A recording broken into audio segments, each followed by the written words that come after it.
Capítulo 3. Esta vida não é senão uma preparação para a vida eterna. Testemunhos desta verdade 1. Que esta vida, uma vez que tende para outra, não é vida, falando com rigor, mas um proêmio da vida verdadeira e que durará para sempre, tornar-se-á evidente, primeiro, pelo testemunho de nós mesmos, segundo, pelo testemunho do mundo e, finalmente, pelo testemunho da Sagrada Escritura. 1. Pelo testemunho de nós mesmos. 2. Se lançarmos um olhar introspectivo sobre nós mesmos, veremos que todas as coisas da nossa vida procedem de tal modo gradualmente que a antecedente prepara o caminho para a seguinte. Por exemplo, a nossa primeira vida desenvolve-se nas vísceras maternas. Mas em proveito de quem? Acaso em proveito de si mesma? De modo algum. Trata-se apenas de formar convenientemente um pequenino corpo para servir de habitação e de instrumento à alma, para a comodidade e uso da vida seguinte, a qual vivemos à luz do sol. E apenas aquele pequenino corpo está perfeito, somos dados à luz, pois já não há nenhuma razão para que continue naquelas trevas. Do mesmo modo, portanto, esta vida que vivemos à luz do sol não é senão uma preparação para a vida eterna, de tal maneira que não é de admirar que a alma se sirva do corpo para conseguir aquelas coisas que lhe serão úteis para a vida futura. Apenas feitos estes preparativos, emigramos daqui, porque nada mais temos aqui a fazer. É verdade que alguns, antes que tenham feito esses preparativos, são arrebatados, ou antes, lançados no seio da morte. Do mesmo modo que nos casos de aborto, o feto é lançado fora do útero, não para o seio da vida, mas para o seio da morte.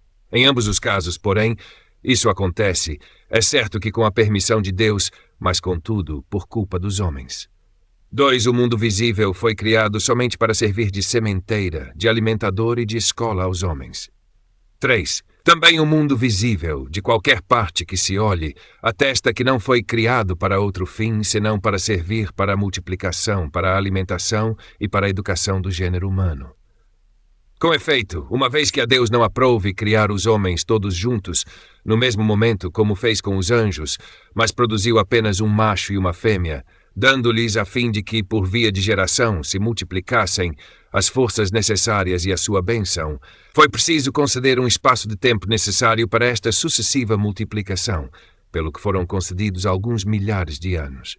E para que esse tempo não fosse um tempo de confusão, de surdez e de cegueira, fez a extensão dos céus, guarnecidos com o sol, a lua e as estrelas, e ordenou que estes astros, com as suas revoluções, servissem para medir as horas, os dias, os meses e os anos.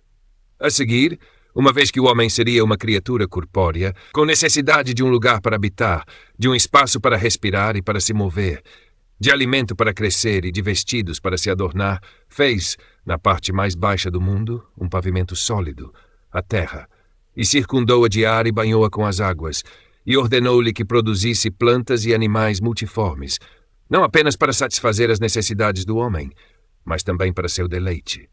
E uma vez que formara o homem à sua imagem, dotado de inteligência, para que também não faltasse à inteligência o seu alimento, derivou de cada uma das criaturas muitas e várias espécies, para que este mundo visível aparecesse como um lucidíssimo espelho da infinita potência, sabedoria e bondade de Deus, na contemplação do qual o homem fosse arrebatado por um sentimento de admiração pelo Criador e impelido a conhecê-lo e movido a amá-lo. Efetivamente, a solidez, a beleza e a doçura do Criador permanece invisível e escondida no abismo da eternidade, mas por toda a parte brilha por meio das coisas visíveis e presta-se a ser apalpada, observada e saboreada. Portanto, este mundo nada mais é que a nossa sementeira, o nosso alimentador e a nossa escola. Deve, por isso, existir um mais além, plus ultra, onde, uma vez saídos das aulas desta escola, nos matricularemos na Academia Eterna. Pela razão, portanto, consta que as coisas se passam assim, mas é ainda mais evidente pelas Sagradas Escrituras. Há um senso comum dos religiosos que esta vida é um campo de provas e de testes. Aqui existimos para tomar uma decisão que vai repercutir por toda a eternidade. Jan Amos Komenski defendia uma educação para a vida cotidiana, com sistematização de todos os conhecimentos e o estabelecimento de um sistema universal de educação, com oportunidades para as mulheres. Ele sustentou a ciência ao mesmo tempo que exaltava a majestade divina. 3. O próprio Deus o atesta com as suas palavras. 4. O próprio Deus afirma, pela boca de Oséias, que os céus existem por causa da terra, a terra por causa do trigo, do vinho e do azeite, e tudo isto por causa dos homens. Oséias 2:22. Tudo, portanto, existe por causa do homem, até o próprio tempo. Com efeito, não será concedida ao mundo uma duração mais longa que a necessária para completar o número dos eleitos. Apocalipse 6:11. Apenas este número esteja completo, os céus e a terra desaparecerão e não se encontrará mais lugar para eles. Apocalipse 27.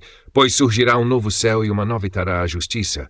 Apocalipse 21:1-2. Pedro, Gous 3:8. Finalmente, até os nomes que as Sagradas Escrituras dão a esta vida dão a entender que esta não é senão uma preparação para outra. Com efeito, dão-lhe o nome de via, viagem, porta, espera. E a nós, o nome de peregrinos, forasteiros, inquilinos, aspirantes a uma outra cidadania, a qual será verdadeiramente permanente.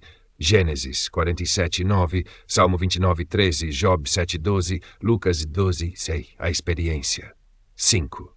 Todas estas coisas são demonstradas pelos próprios fatos e pela condição de todos os homens, o que é colocado sob os olhos de todos nós.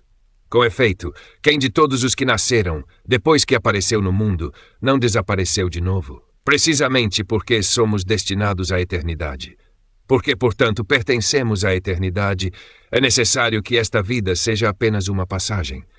Por isso Cristo disse, estai preparados, porque não sabeis em que hora virá o Filho do Homem. Mateus 24:4. E é esta a razão, sabemo-lo também pela Escritura, porque Deus chama deste mundo alguns ainda na primeira idade da vida. Chama-os certamente quando os vê preparados como Enoque, Gênesis 4:24. Sabedoria 4:14. Porque é que, ao contrário, usa de longanimidade para com os maus? Sem dúvida, porque não quer surpreender ninguém não preparado, mas que todos se convertam. Pedro 2:3. Se todavia algum continua a abusar da paciência de Deus, este ordena que seja arrebatado pela morte. Conclusão 6. Portanto, assim como é certo que a estadia no útero materno é uma preparação para viver no corpo, assim também é certo que a estadia no corpo é uma preparação para aquela vida que será uma continuação da vida presente e durará eternamente. Feliz aquele que sai do útero materno com os membros bem formados, 1000 vezes mais feliz aquele que sair desta vida com a alma bem limpa.